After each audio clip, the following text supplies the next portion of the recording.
పాఠశాల, వేద పాఠశాల, ఆధ్యాత్మిక విద్యార్థుల అధ్యయనశాల, ఆధ్యాత్మిక జీవిత పాఠాల పరిశోధనశాల, ఆది నుండి బైబిలు క్లుప్త అధ్యయనానికి మరో సదవకాశం. సార్వత్రిక సంఘ అభివృద్ధి కోసం అందరికీ అందుబాటులో నిర్వహించబడుతున్న ఆదర్శ పాఠశాల.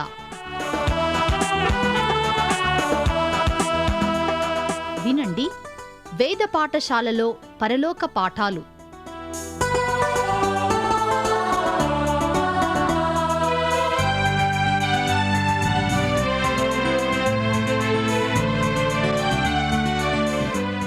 వేద పాఠశాల రేడియో శ్రోతలకు క్రీస్తు యేసు నామములో శుభములు. పాత నిబంధన పరిశోధన భాగములో మరి ఒకసారి ద్వితీయోపదేశ కాండములోనికి మనం వచ్చి ఉన్నాం. గత తరగతిలో చెప్పుకున్న రీతిగా దైవజనుడైన మోషే ద్వారా ఐగుప్తు నుండి బయలుదేరి కనానుకు ప్రయాణిస్తున్న రెండవ తరానికి సీనాయి పర్వతం మీద ఇవ్వబడిన ఆజ్ఞలు, కట్టడలు, శాసనాలు గల ధర్మశాస్త్రమే ఈ ద్వితీయోపదేశ కాండం. ద్వితీయోపదేశ కాండం అంటే రెండవసారి ఉపదేశించబడినది అని గ్రహించాం. రెండవసారి ఉపదేశించబడిన కారణంగా ద్వితీయోపదేశ కాండము అనే పేరు ఈ భాగానికి ఇవ్వబడింది. యెహోషువ, కాలేబులు తప్ప మొదటి తరమంతయు అరణ్యములోనే మరణించారు. అయితే ఆ ఆజ్ఞలే ఇప్పుడు రెండవ తరం వారు వాగ్దాన దేశములోనికి అడుగు పెట్టకముందు వినవలసి ఉంది. అయితే రెండవ తరములోని దేవుని బిడ్డలకు ఇవ్వబడిన ఆజ్ఞలు మూడవ తరములోని తమ పిల్లలకు బోధించాలన్నదే ఈ ద్వితీయోపదేశ కాండం యొక్క ముఖ్య ఉద్దేశం. ఈ బైబిల్ గ్రంథములోని మొదటి పుస్తకాలు రక్షణను గూర్చి ఉపమాన రీతిగా అలంకార రూపంలో తెలియజేస్తున్నాయనే సత్యాన్ని మీకు మరలా జ్ఞాపకం చేయాలని ఆశిస్తున్నాను. ఆది కాండములో రక్షణ యొక్క ప్రారంభాన్ని, ఇట్టి గొప్ప రక్షణకు ఆధారము దేవుడే అని గ్రహించాం. దేవుని దైవ స్వభావములో నుండి రక్షణ ఆధారాన్ని, మనిషి యొక్క స్వభావములో నుండి పాప ప్రారంభాన్ని ఆదికాండములో కనుగొంటాం. నిర్గమకాండములో దేవుని ప్రజలు శత్రు దాస్యము నుండి విడిపించబడుట అనేది దేవుని శక్తిచే పాపము నుండి విమోచించబడుటకు గొప్ప సాదృశ్యంగా మనం చూస్తున్నాం. వారు ఐగుప్తు నుండి విడిపించబడి అరణ్యాన్ని దాటుతూ కేవలము 11 దినాల్లో దేవుడు సిద్ధపరిచిన వాగ్దాన దేశాన్ని చేరవలసి ఉంది. అయితే సంఖ్యాకాండముల వారు 40 సంవత్సరాలు యుద్ధ సన్నద్ధులై ప్రయాణించి అవిశ్వాసము మరియు అవిధేయతలచే చేరలేకపోయి అరణ్యములో వారి జీవితాలు ముగిసిపోవడమనే భయంకర సత్యాన్ని మనం చూశాం. ఈ విధంగా రక్షణ పొందిన ఎందరో విశ్వాసులు ఆత్మలో అభివృద్ధి చెందక తమ విశ్వాస మార్గములో వెనుకబడిపోతూ అక్కడకక్కడే చుట్టూ తిరుగుతూ గమ్యం చేరలేనట్టి స్థితిలో ఉండడం జరుగుతూ ఉంది. ఇక లేవియాకాండము దేవుని ప్రజలు రక్షించబడడంలోని ఉద్దేశాన్ని చూపిస్తుంది. దేవుని మనిషిని రక్షించడంలో దేవునికి ఒక ఉద్దేశం ఉంటూ ఉంది. ఆ ఉద్దేశం ఏమిటంటే ఆయనను స్తుతించి ఆరాధించడం, దేవుని రక్షణకు, రాజ్యానికి తగినట్టుగా నడుచుకొనడం, ఆయన యందు భయము భక్తి కలిగి జీవించడం, దేవుని పరిశుద్ధతను సన్మానిస్తూ ఆయన పరిశుద్ధుడిగా ఉన్న ప్రకారం దేవుని ప్రజలు పరిశుద్ధులై సాక్ష్య జీవితాన్ని కలిగి ఉండాలన్నదే లేవియా కాండములోని గొప్ప సందేశం. ఇప్పుడు మరొకసారి ద్వితీయోపదేశ కాండంపై మీ గమనాన్ని ఉంచండి. మన మొదటి ధ్యానములో ఈ గ్రంథాన్ని గొప్ప ప్రసంగాల గ్రంథంగా మనం చూసాం. తన సేవాకాలమంతట్లోని ఆయా సందర్భాల్లో మోషే చేసిన ప్రసంగాలన్నీ ఈ గ్రంథములో కూర్చబడ్డాయి. ఐగుప్తు దాస్యము నుంచి విడిపించబడడంలోని ముఖ్య ఉద్దేశమై ఉన్న కనాను ప్రవేశాన్ని గూర్చి మోషే వారిని హెచ్చరిస్తూ, సవాలు చేస్తూ, వారి హృదయాలను నిశ్చయపరుస్తూ ఇచ్చిన సందేశాలే ఈ గ్రంథ ప్రాముఖ్యతను తెలియపరుస్తున్నాయి. యోర్దానుకు తూర్పున దిగియున్న ఇశ్రాయేలీయులు తమ రక్షణను విలువను గ్రహించి కనాను చేరవలసినదిగా మోషే వారిని హెచ్చరించాడు. ఈ విధంగా రక్షణ పొంది ప్రభువును అంగీకరించిన ప్రతి విశ్వాసి పరమ కణాను చేరు వరకు తగిన ఆత్మీయ స్థితిని, రక్షణ నిశ్చయతను కలిగి ఉండాలి. అయితే గత పాఠాల్లో మనము వినియున్న రీతిగా ఎవరైతే తమ విశ్వాస యాత్రలో విసిగిపోయారో, రక్షణ నిశ్చయత లేక ఇంటున్నారో, ఆత్మ సంబంధమైన ఆశీర్వాదాలను, కృపావరాలను పొందలేకపోతున్నారో, అట్టివారిని దేవుడు ఈ గ్రంథము ద్వారా పురికొల్పుతూ ప్రోత్సహిస్తూ ఉండగా, ఉజ్జీవించబడి మీ విశ్వాస యాత్రలో ముందుకు సాగిపోవాలనేది మీ కొరకైన నా ప్రార్థన. సుదీర్ఘకాలము వారిని అరణ్య యాత్రలో నడిపించి వారిని ఎంతగానో ప్రేమించిన మోషే చివరి మాటలే ద్వితీయోపదేశ కాండమంతా నిండి ఉన్నాయి. వారి రక్షణ, పాప క్షమాపణల కొరకు మోషే మాటమాటికి ఇంచుమించు తన జీవితమంతా విజ్ఞాపన చేస్తూనే ఉన్నాడు. ఇశ్రాయేలీయుల నిమిత్తం తన జీవితకాలమంతా మోషే విజ్ఞాపన చేశాడు. క్రొత్త నిబంధన సంఘాలకు పౌలు ఇదే విషయాన్ని జ్ఞాపకం చేస్తూ సంఘాలు విజ్ఞాపన పరిచర్యను ప్రాముఖ్యంగా కలిగి ఉండాలని కోరాడు. ప్రతి విశ్వాసి ఒక విజ్ఞాపన పరుడిగా ఉన్నప్పుడు దేవుని అద్భుత కార్యాలు సంఘాల్లోనూ, కుటుంబాల్లోనూ, చివరికి ఈ అవిశ్వాస ప్రపంచములో కూడా దేవుని గొప్ప కార్యాలు మనం చూడగలం. అదేవిధంగా మన ఆత్మీయ జీవితాలకు ఉపయోగపడని వ్యర్థమైన విధానాలు మీ అనుదిన అనుభవములో ఉండి ఉంటే అట్టి వాటిని విసర్జించి రాత్రింపగల్లో లభ్యమయ్యే అదనపు సమయాన్ని విజ్ఞాపన కొరకై వినియోగించవలసిందిగా గుర్తు చేస్తున్నాను.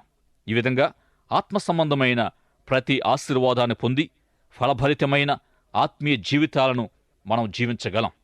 ద్వితీయోపదేశ కాండపు ప్రారంభ అధ్యాయాల్లో మరుగు చేయబడిన ఇశ్రాయేలు లేక హెబ్రీ జాతి చరిత్ర వెలికి తీయబడింది. మోషే పరిశుద్ధాత్మ ప్రేరణతో లేక సహాయముతో ఈ గొప్ప పనిని సాధించగలిగాడు. హెబ్రీ చరిత్ర అనేది ఎంతో గొప్ప అంశం.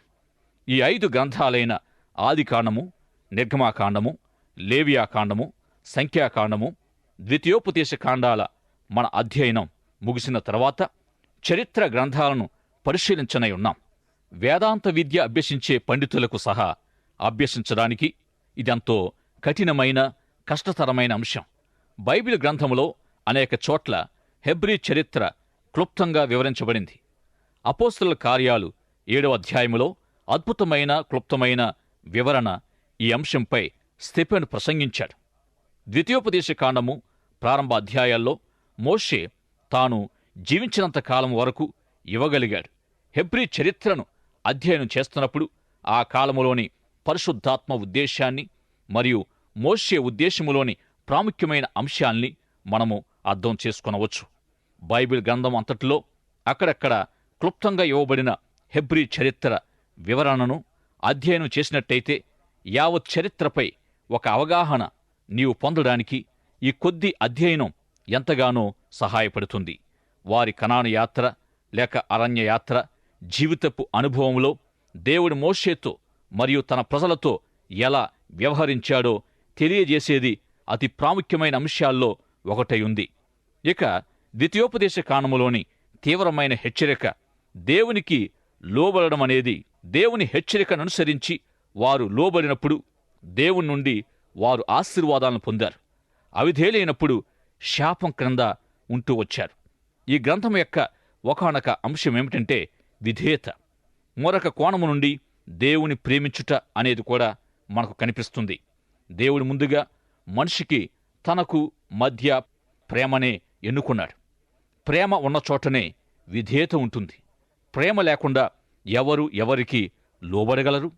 కుటుంబ సభ్యుల మధ్య ప్రేమను బట్టియే విధేయత ఉంటుంది. ఇందుకే దేవుని వాక్యము ఒకచోట ప్రేమ కలిగి ఉండుటకు ప్రయాసపడుడి అంటుంది. ఈ ద్వితీయోపదేశ కాండములో ప్రేమను ఎక్కువగా దేవుడు తన ప్రజల నుండి కోరుతూ ఉన్నాడు. ఇందులోని ప్రాముఖ్యమైన అంశం విధేయతతో పాటుగా ప్రేమ కూడా కనిపిస్తుంది. ద్వితీయోపదేశ కాండము 4వ అధ్యాయము దేవుడు తన ప్రజల కొరకు ఏమి చేశాడో అనే విషయాన్ని మరువకూడదని జ్ఞాపకం చేస్తూ ఉంది. హెబ్రీ చరిత్రను వెలికి తీస్తున్న మొదటి 3 అధ్యాయాల్లోని ముఖ్య విషయాలు నీ అనుభవం అంతటిలోనూ, నీ జీవితములోనూ దేవుడు ఎలా పనిచేశాడనేది, అంటే దేవుని అద్భుతాలను జ్ఞాపకం చేసుకొనడం అనేది మరొక అర్థం. దేవుడు చేసిన అద్భుతాల ప్రభావము నీ జీవితములో శాశ్వతంగా లోతుగా ఉండాలనేది, తిరిగి నీ సంతతికి దేవుని అద్భుత శక్తిని తెలియచేయాలన్నది, దేవునితో వారి సంబంధం ఎప్పటికీ తెగిపోనిదిగా ఉండాలనేది మొదటి 3 అధ్యాయాల ఉద్దేశ్యం. ఇక ఒకరితో ఒకరు సరైన సంబంధాన్ని ఎప్పుడు కలిగి ఉండగలరు అంటే షరతులకు లోబడినప్పుడే. అట్టి షరతులను అతిక్రమిస్తే అసలు సంబంధమే ఉండదు. విధేయత లేని వారిని, అవిధేయులను ఆశీర్వదించవలసిన బాధ్యత దేవునికి లేదు. గనుక దేవునితో మీ సంబంధాన్ని తెంచుకోవద్దనేది 4వ అధ్యాయం యొక్క గొప్ప హెచ్చరిక. ఇక 5వ అధ్యాయము 10 ఆజ్ఞలను సింహాలోకనం చేస్తుంది, తిరిగి జ్ఞాపకం చేస్తుంది. నిర్గమాకాండములోని 10 ఆజ్ఞలు ఇక్కడ మరింత వివరంగా వ్రాయబడ్డాయి. వారి భవిష్యత్తుకు, తమ తర్వాత తరాలన్నిటికీ తిరిగి ఈ 10 ఆజ్ఞలు ద్వితీయోపదేశ కాండములో స్థిరపరచబడుతూ ఉన్నాయి. ఈ ద్వితీయోపదేశ కాండములో మోషే ఇశ్రాయేలీయులతో, మీరు మీ దేవుని ఆజ్ఞలన్నిటికీ లోబడి ఆయన నడిపింపులో ఉండగోరినట్లయితే మీరు దీర్ఘాయువును మరియు ఫలవంతమైన జీవితాన్ని కలిగి ఉంటారని చెప్పాడు. ఇదే ద్వితీయోపదేశ కాండం యొక్క ముఖ్య సందేశం. దేవుడు నీ జీవితము కొరకు ఏర్పరిచిన ప్రతి దానిని ఆయన చిత్త ప్రకారంగా జరిగించాలి. విధేయత అనేది దేవుని యొక్క ఆశీర్వాదానికి కీలకమైనది అయుంది. మన మొదటి భాగములో ద్వితీయోపదేశకాండము 6వ అధ్యాయములోని కొన్ని ముఖ్యమైన విషయాలను మనం ధ్యానించాం. మోషే చెప్పిన గొప్ప సందేశము అనగా, ఈ 2వ తరానికి చెందిన దేవుని బిడ్డలు దేవుని వాక్యాన్ని, వారి విలువలను మరో తరానికి బోధించాలన్నదే దీనిలోని ప్రధానోద్దేశం. ఇంత క్రితము ధ్యానించిన రీతిగా మన స్వంత పిల్లలను క్రైస్తవ విద్యా బోధనలో రూపొందించుటను మోషే యొక్క సందేశములో గ్రహించి ఉన్నాం. ఈ క్రైస్తవ విద్యా బోధన అనేది దేవుని వాక్యమును మొదటి పునాది రాయిపై ఆధారపడి ఉంది. అటుపిమ్మట తల్లిదండ్రుల యొక్క బాధ్యత అను 2వ పునాది రాయిపై ఆధారపడి ఉంది. ఇక 3వ పునాది రాయిగా తల్లిదండ్రులకు పిల్లలకు మధ్య ఉన్న సంబంధ బాంధవ్యాల మీద ఆధారపడి ఉంది. ఈ సంబంధం లేకుండా దేవుని యొక్క ప్రేమను, విధేయతను వారికి మనం బోధించలేం.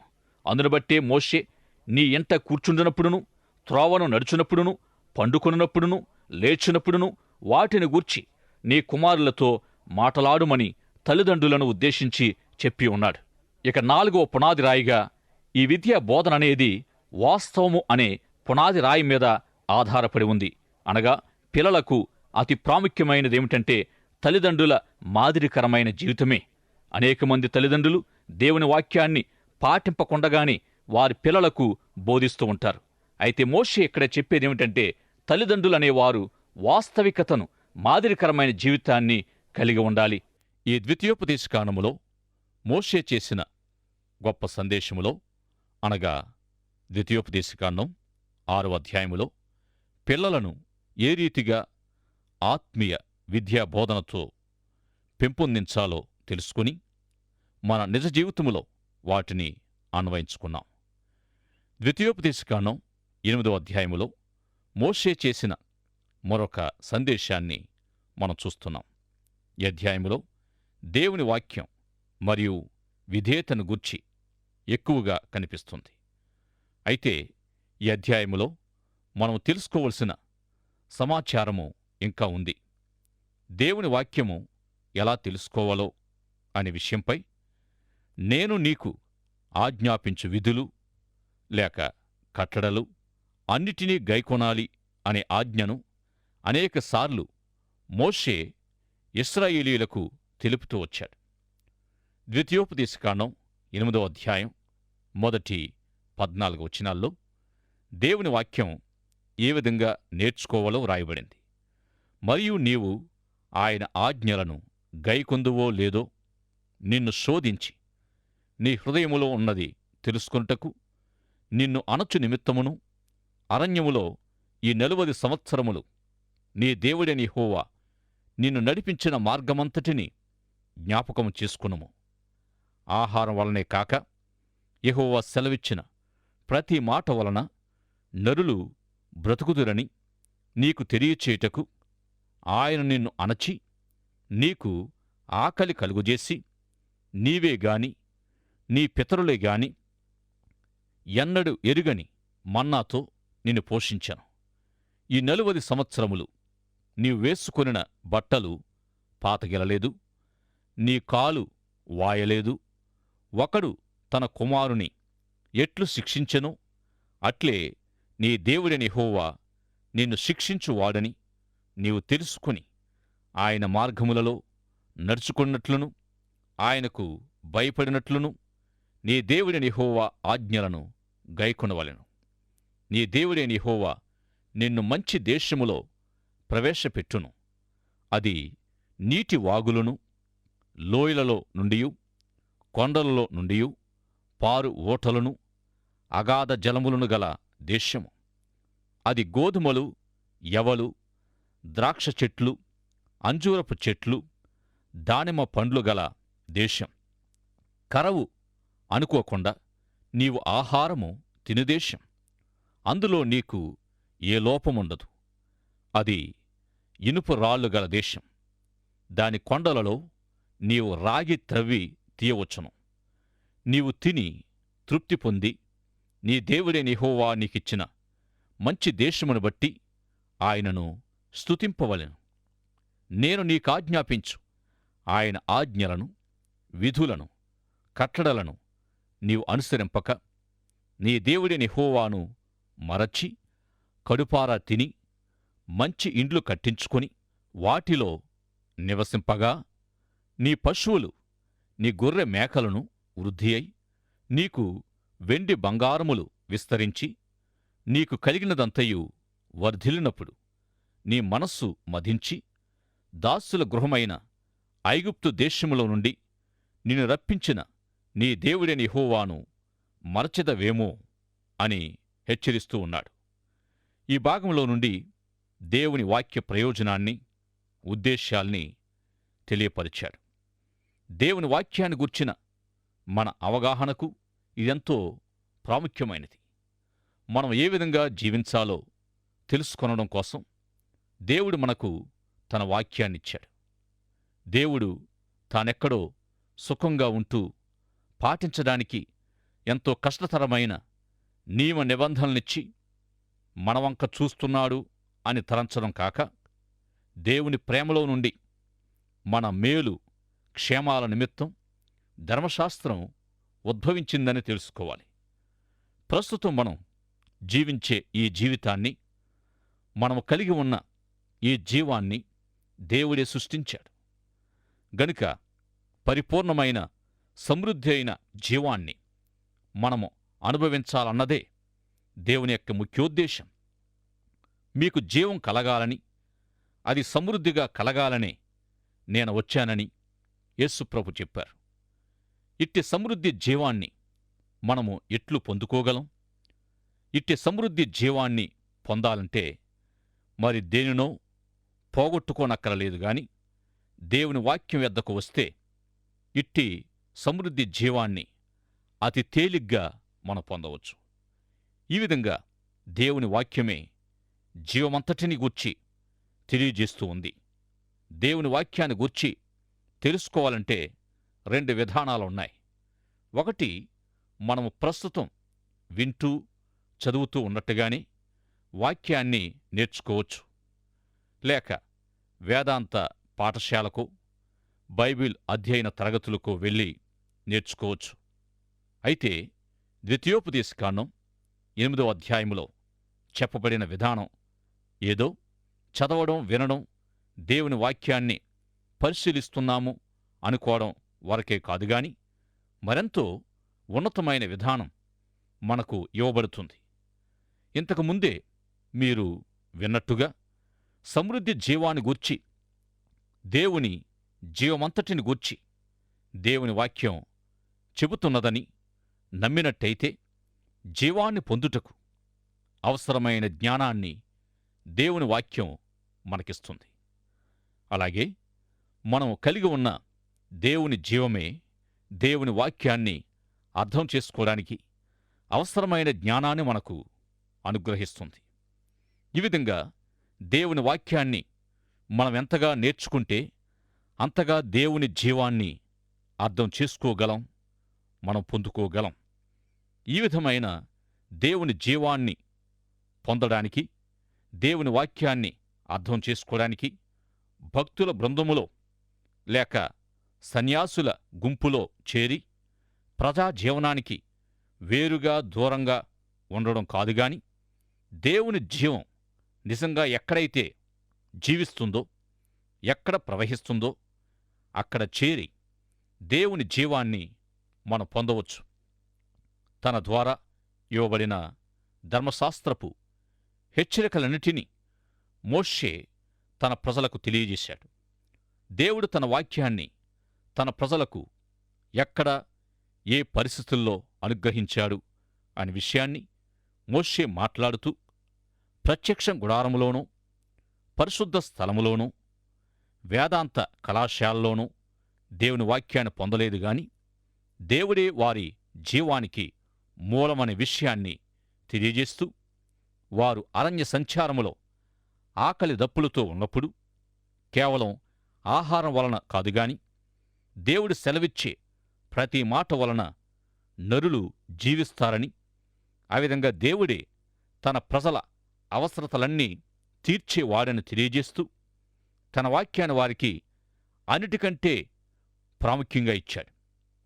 వారి నిజమైన కష్టదశలో, కఠినమైన అనుభవాల్లోనే దేవుని వాక్యాన్ని వారెక్కువగా నేర్చుకున్నారు.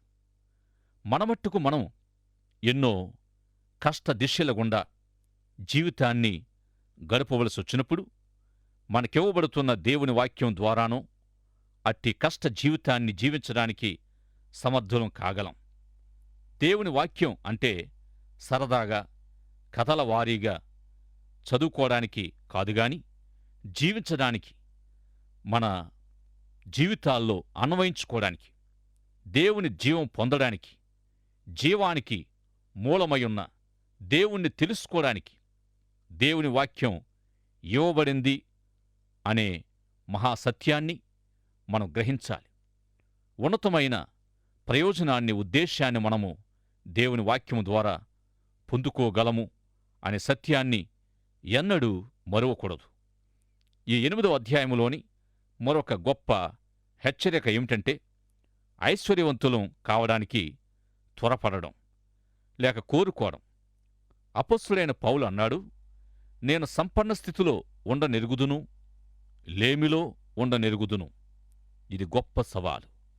లేమిలో ఉండగలగడం లేక ఉండకపోవడం ఏమిటి? లేమి ప్రాప్తించినప్పుడు ఆ స్థితిని తప్పనిసరిగా అనుభవించి తీరాలి. అనుభవించక ఏం చేస్తాం? అయితే ఏ విధంగా అనుభవిస్తున్నాము అనేది చాలా ప్రాముఖ్యం. చాలాసార్లు ఆయాసముతోనూ, వేదనతోనూ ఎప్పుడు ఈ స్థితి నుండి బయటపడి ఎలా పైకి ఎగబ్రాకాలి అనుకుంటూ ఉంటాం. పౌలు అన్ని విధాలైన దిశలను ఉదహరిస్తూ ఆయా స్థితిగతులు అన్నిటిలో తానున్నానని చెప్పాడు. కష్ట సమయాల్లో, కష్టతరమైన స్థలాల్లో, చెరసాలల్లో, సంకెళ్లలో, విరోధుల మధ్య చాలాసార్లు ఉపవాసాల్లో ఉంటూ ఆ పరిస్థితిలోనే దేవుని కొరకు జీవించటం నేర్చుకున్నాను అని తెలియజేస్తున్నాడు. అయితే దేవుని వాక్యమే వారున్న పరిస్థితుల్లో దేవుని ప్రజల్ని నడిపిస్తుంది. ఈ విధంగా దేవుని శిక్షణలో, కష్టతరమైన జీవన విధానము ద్వారా వారు నేర్చుకుంటూ వచ్చారు. ప్రతి అవిధేయతకు, అక్రమానికి తగిన ఫలితాన్ని అనుభవిస్తూ మరి ముందుకు వెళ్లారు. అయితే ఆ స్థితిలో కూడా వారికి దేవుని ధర్మశాస్త్రమే ఆధారంగా ఉంది. అయితే అట్టి శిక్షణ, శ్రమ అంతటి నుండి విడిపించబడిన తర్వాత కూడా దేవుడు నేర్పిన గొప్ప పాఠాన్ని, సత్యాన్ని మర్చిపోకూడదు. నిలుచుచున్నానని తలంచుకునివాడు పడిపోకుండునట్లు జాగ్రత్తగా చూచుకోవాలి. కష్టనష్టాల నుండి బయటపడిన తర్వాత దేవుని ఉపకార విధానాన్ని మరచిపోవడం మనుష్య స్వభావానికి సహజం. శిక్షణలో, శ్రమలో దేవుణ్ణి హత్తుకున్నంతగా సుఖక్షేమాల్లో మనం అత్తుకుంటున్నామా? సమృద్ధి, శాంతి సమాధానాలతో ఉండగా జరగనంత సవార్థీకరణ కష్టకాలములోనే జరిగింది. రోమా ప్రభుత్వ కాలములో అతి క్లిష్ట దశలో యేసుక్రీస్తు సంఘం ఉద్భవించింది. ఆశ్రమంలోనే వృద్ధి చెందింది. గొప్ప హింస, శ్రమల కాలములోనే సువార్త సర్వలోకమంతటా వ్యాపించింది. తీవ్రమైన పోరాటాల్ని, వ్యతిరేకతను ఎదుర్కొన్న ఆనాటి సంఘము సమృద్ధి, శాంతి, స్వేచ్ఛ కలిగిన నేటి సంఘం చేయలేనంత గొప్ప పనిని జరిగించింది. ఇదే 8వ అధ్యాయములో మరొక అంశం. దేవుని కృప. దేవుడి వారితో ఈ విధంగా అంటూ ఉన్నాడు, వారొకవేళ మా సామర్థ్యము, మా బాహుబలము, ఇంత భాగ్యము మాకు కలుగుజేసినని అనుకుందురేమో. గనుక ఆ విధంగా ఎవరైనా అనుకుంటే తప్పే. వారి ఎడల కృప చూపడానికి దేవుడిక్కడ 2 కారణాలు చూపిస్తున్నాడు. 1, వారి పితరులకు చేసిన వాగ్దానం. 2, వారి చుట్టూనున్న అన్యజనుల పాపం, అక్రమాల కారణంగా దేవుడు తన ప్రజల పట్ల దయచూపి వారిని వాడుకున్నాడు. గాని వారి నీతి హృదయ యథార్థతను బట్టి వారికి కనానును సొంతం చేయక కేవలం తన కృపను బట్టియే అనుగ్రహిస్తూ ఉన్నాడు. మీరు లోబడనోళ్ళని, అవిధేయులను కూడా దేవుడు వారికి గుర్తు చేశాడు. తన కృపనే ముఖ్యంగా చూపించాడు. ఇట్టి తన కృపను దేవుడు 9వ అధ్యాయములో మరింతగా చూపిస్తూ ఉన్నాడు. ఈనాడు నీవు నేను ఇదే కృపలో రక్షించబడుతూ ఉన్నాం. ప్రియ సోదరుడా, సోదరి, నీ మంచి కార్యాలను బట్టి రక్షించబడగలను అని నీవు అనుకుంటున్నావేమో. నీవు రక్షించబడాలని ఆశిస్తున్నా, నీ పాపాల నుండి విడుదల, విమోచన పొందాలని ఆశిస్తున్నా, ఇప్పుడే యేసు ప్రభునందు విశ్వాసముంచి రక్షణ భాగ్యం పొందుకొనమని ప్రేమతో మనవి చేస్తున్నాను. దైవాశీస్సులు. ఆమేన్.